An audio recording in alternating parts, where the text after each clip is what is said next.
నమస్కారం. తిరుపతి వెంకట కవులు, కొప్పరపు కవులు ఈ 2 తెలుగు సాహిత్యంలో అద్భుతమైన పేర్లు, గొప్ప జంటలు. ఇద్దరి పేర్లలో కూడా వెంకట శబ్దం ఉంది. ముఖ్యంగా ప్రధానంగా అవధానానికి ఈ తిరుపతి వెంకట కవులు, కొప్పరపు కవులు 4 ముఖాలన్నమాట. ఇద్దరు తిరుపతి వెంకట కవులు, ఇద్దరు కొప్పరపు కవులు. వీరిద్దరూ కలిస్తే 4 ముఖాలు. అంటే బ్రహ్మ చతురానన అంటారు కదా! ఈ నలుగురు కలిపి బ్రహ్మ చతురానన అన్నట్లుగా అవధాన కవిబ్రహ్మ స్వరూపము తిరుపతి వెంకట కవులు, కొప్పరపు కవులు.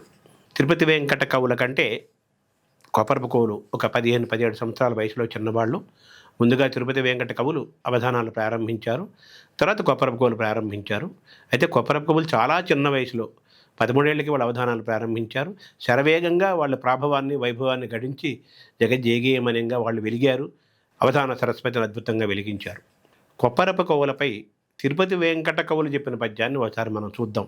పరమాద్భుతంగా చెప్పారు తిరుపతి వెంకట కవులు కొప్పరపు కవులపై చెప్పిన పద్యాన్ని ఒకసారి విందాం.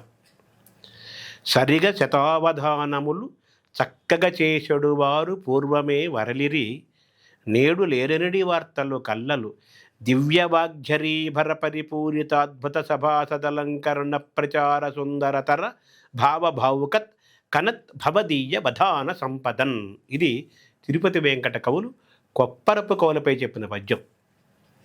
సరిగ శతావధానములు చక్కగా చేసెడు వారు పూర్వమే వరలిరి, నేడు లేరనడి వార్తలు కల్లలు.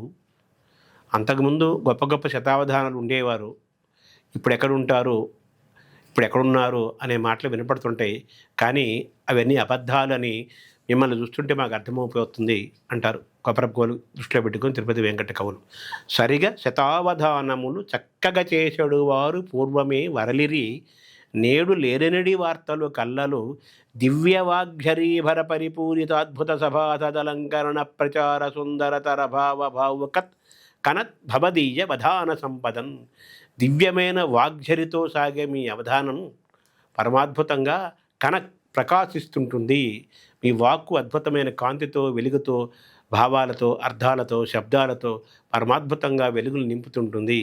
గొప్ప కాంతితో మీ అవధాన సరస్వతి వెలుగుతూ ఉంటుంది. దివ్య వాగ్ఝరీభర పరిపూరిత అద్భుత సభాసదలంకరణ ప్రచార సుందరతర భావభావుకత్ కనద్భవదీయ వధాన సంపదన్.